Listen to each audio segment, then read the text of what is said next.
Жалпы аллергия не себепті пайда болады адамның ағзасында? Сол иә. Оның негізгі себебі неде, сол туралы айта кетейінші.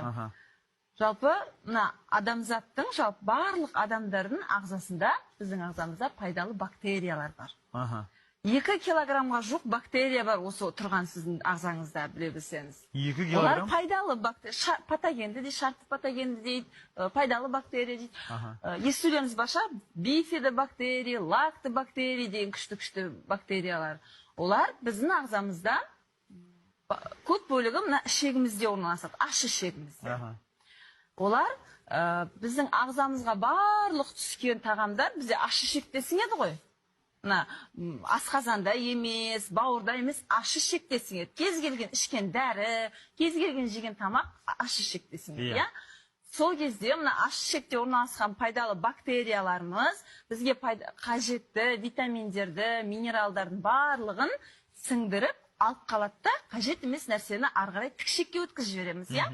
То есть, пайдалы бактериялар біздің ағзамызда иммунитетімізге жауап беретін основной микрофлорамыз біздің. То есть микробиота деп айтады, микрофлора деп айтады медицинамен айтқанда.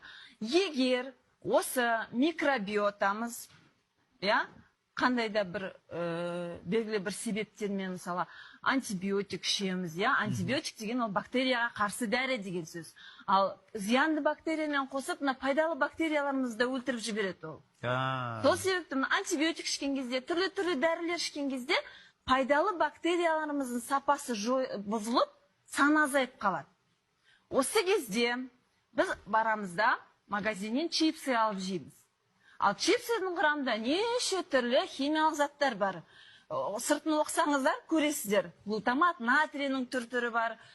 Ішкен кезде ішекке барады, ал ішектегі пайдалы бактерияларымыздың жаңа сапасы өзгеріп бұзылып қалды ғой. Біз антибиотик ішкеннен кейін, түрлі дәрілер ішкеннен кейін иммунитетіміз әлсіреп қалды деген сөз.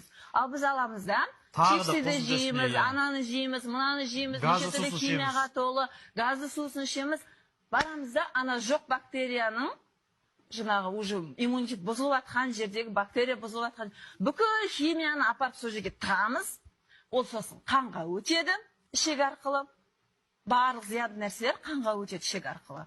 Осы кезде аллергияның көкесі басталады. Ағзаның реакциясы басталады. Егер мына ішекте, біздің ішегімізде пайдалы бактериялар өте көп болса, саны көп болса, сапасы мықты болатын болса, ана зиянды нәрселер ішектен қанға өтіп кетпеуші еді. Біз бұзып алдық ана пайдалы бактерияларымызды, микробиотамызды. И все.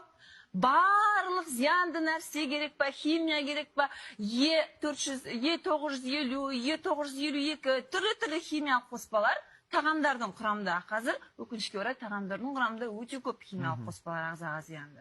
Барлық алады да қанға өтеді. Ал қан не істейді? Біздің ағзамыз өзі умный.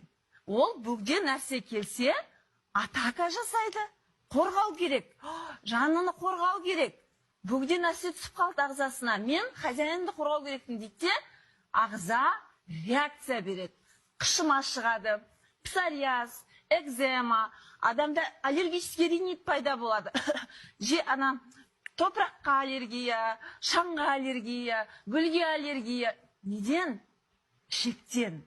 Барлығының негізгі себебі ол ішекте. Қазіргі таңда өкінішке орай біздің медицина симптомдарымен күреседі.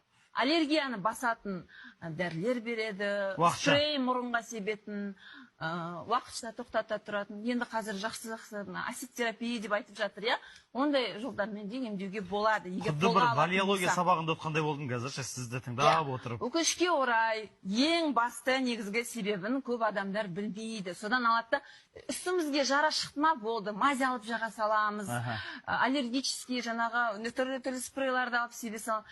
Аллергияның негізгі себебі кез келген аллергия, ол пищевой аллергия болсын, ол басқа аллергия болсын, дәріге барлығының негізгі себебі ол ішек.